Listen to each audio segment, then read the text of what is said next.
Okay, so you know how you sent over that article about why couples break up after having a baby? Hmm. I gotta say, it really got me thinking. It's something that I feel like people don't really talk about. Right. It's almost like this taboo topic, like you hear whispers about it at the Huh? playground Exactly, exactly. but no one really wants to admit that it's tough. It is tough. It's really tough. And that's what we're going to kind of dive into today. We're not going to sugarcoat anything.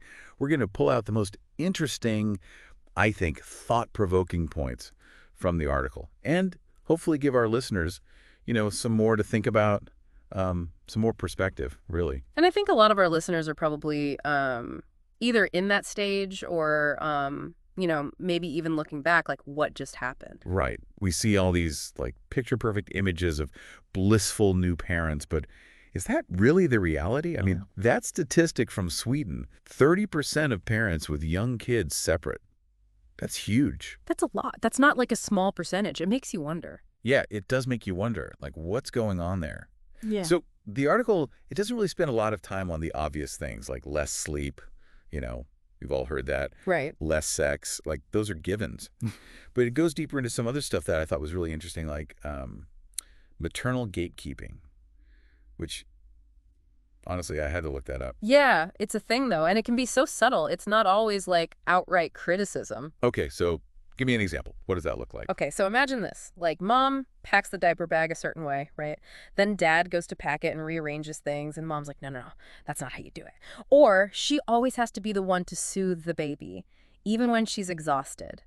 It's that kind of. So it's not even just about like being right. It's about Mhm. control. It can be, yeah. And it sends this message that dad isn't capable or that his way isn't good enough.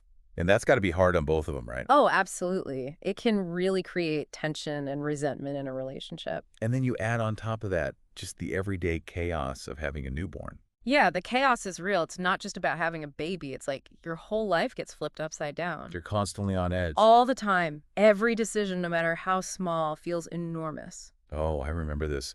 Like, what kind of baby wipes should we get? Suddenly, it's a life or death decision. Exactly. And you're both sleep deprived, which just amplifies everything. Do you know that new parents lose, on average, something like 44 nights of sleep in that first year? Oh, stop. No. You're kidding me. I'm not. It's brutal. And when you're that exhausted, it's no wonder even small disagreements can escalate quickly.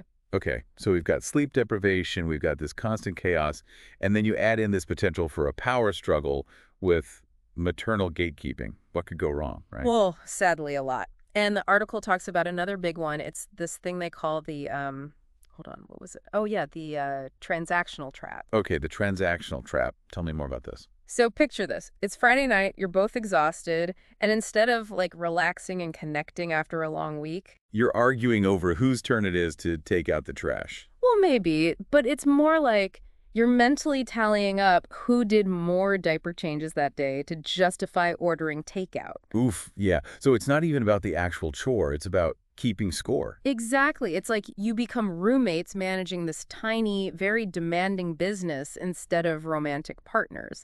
And that lack of connection, that's a recipe for disaster. So basically what you're saying is we're setting ourselves up for failure from the get-go. Well, not necessarily, but we're definitely not making it easy. And here's the thing. Even when we have the best intentions, even when we try to divide things fairly, there's this other layer that often gets ignored. Communication. Oh, right, because when you're knee-deep in diapers and haven't slept more than 3 consecutive hours, who has the energy for a deep heart-to-heart? Exactly. But the thing is, those little everyday conversations, those little check-ins with each other, those are what actually keep us connected. Okay, so it's not just about dividing the chores, it's about actually talking to each other. Revolutionary. It sounds simple, but you'd be surprised how many couples struggle with this. And this is where the article really hit home for me. It's not just about being equal partners in terms of tasks. It's about being equal partners emotionally. And that's a whole other ball game, isn't it? Like, Yeah. even the language we use around dad sometimes, it's like, oh, can you help out with the baby? Instead of, hey, it's your turn to bond with our child. Exactly. It's like we're subconsciously reinforcing this idea that mom is the primary caregiver and dad is just there to lend a hand. But the reality is both parents have an equally important role to play, and both parents need support. So it's not just about dads being physically present, but emotionally present as well. Hmm. But how do we actually do that? Like, in the thick of it when you're both sleep deprived and touched out and just trying to make it to bedtime. It takes conscious effort, for sure, but it starts with recognizing that dads have needs too. We talk a lot about postpartum depression in moms, which is so important. Rightfully so. Absolutely, but paternal postnatal depression is a very real thing, and it often gets overlooked. Because we just assume dads are supposed to be these rocks. Yeah, like they should just be able to handle it. But the truth is, they're going through a massive life change too, and they need support just like moms do. Okay, so listening to all this, I don't know about you, but I'm starting to think maybe we should hand out brochures at the hospital. Like, congratulations on the baby, here's a crash course in not resenting each other. Right. And a coupon for a good therapist. Seriously. But on a more helpful note, does the article offer any solutions? Because it's one thing to identify the problems, it's another to actually fix them. It does, and some of them are surprisingly simple, like, are you ready for this? Talking about your expectations before the baby arrives. Okay, wait, like actually communicating. What a revolutionary idea. I know. But seriously, it's amazing how many couples skip this step. It does make sense, though, because in the excitement of planning for a baby, it's easy to forget about, like, the practical, sometimes even, like, uncomfortable conversations. Totally. But those conversations are crucial. How will you handle those first few weeks when you're both delirious from lack of sleep? What does an equal division of labor actually look like in your household? How will you make decisions together when you're both running on fumes? It's like creating a game plan for the inevitable chaos. Exactly. And even if you don't stick to it perfectly, at least you've got a starting point, a shared understanding. So communication is key. Got it. What else? This one's a big one.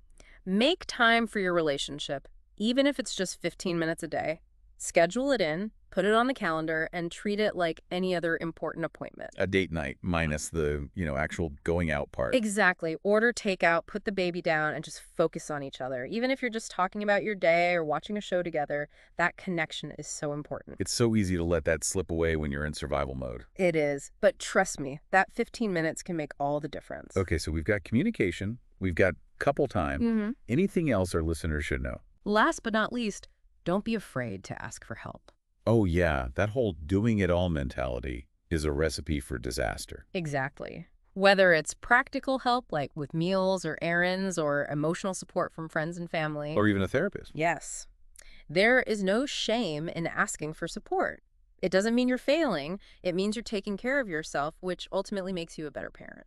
So well said. This has been such an eye-opening conversation. I feel like I need to go have a whole other conversation with my own partner now.